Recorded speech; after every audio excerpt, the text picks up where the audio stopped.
د خوشحال خټک توره قلم شاعري تاریخ باندې موږ دا سلسله روانه کړې ده. هیله لرو چې راسره ملګري شئ او زموږ چینل درسره ثبت. تېره ځل موږ تر دې ځایه راغلي وو چې له هغه ځایه اوس پر مخ دغه تاریخ وړو. تا چې کوم ما تېره سلسله نه وي اورېدلې هغه هم واورئ. د یوسفزیو او د کابل د حکمران میرزا عالم بیګ 1501 پر څه باندې سره ورانه شوه. هغه د دوی او 900 د سر سړي څنګه په یوه مېلمستیا کې ووژل. د یوسفزیو زلمي ملک احمد یې ولې پکې ژوندی پرېښود او دا اجازه یې ورکړه چې خپله قبله سي چېرته بیا یې بویزه. موږ خبره له دې ځایه مخ په وړاندې روانوو چې دغه زلمی ملک چې دربدرۍ په حال کې پېښور ته راغلی نو د لذاکاتو ته یې جولۍ وغوړوله چې ما ته دومره مځکه راکړئ چې خپله بې ځایه شوې قبله پکې ځای پر ځای کړم.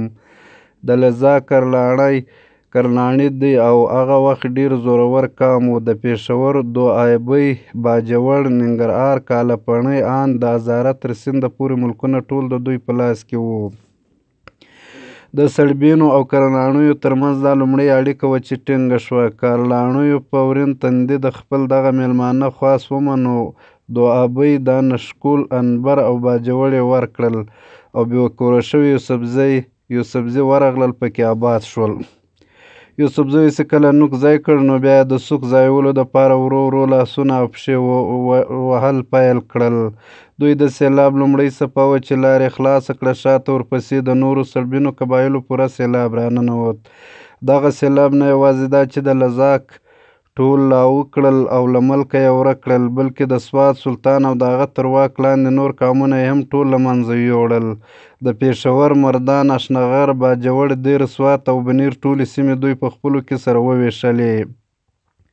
دغه سېلاب چې نور ټول قومونه دغسې له منځه وایستل نو لمن یې له خټکو سره ولګېده.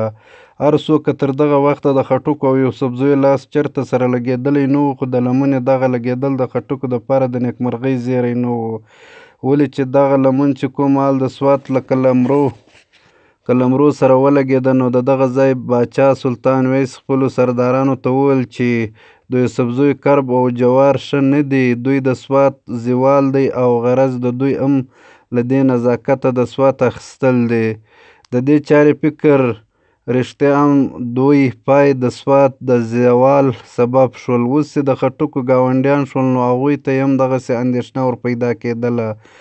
یوه طبیعي خبره وه، بله دا چې خټک هم کرلاڼي دي. سړبینو چې کرلاڼي د لذاک له منځه وړل او د هغوی کلي یې ونیول، مالونه یې چور کړل، حتی د هغوی ښځې یې وړلې، نو دغه هر څه دپاره به یې چېرته د سړي بینتوب او چېرته د خیشیوالي پر ننګ لاس سره ورکاوه.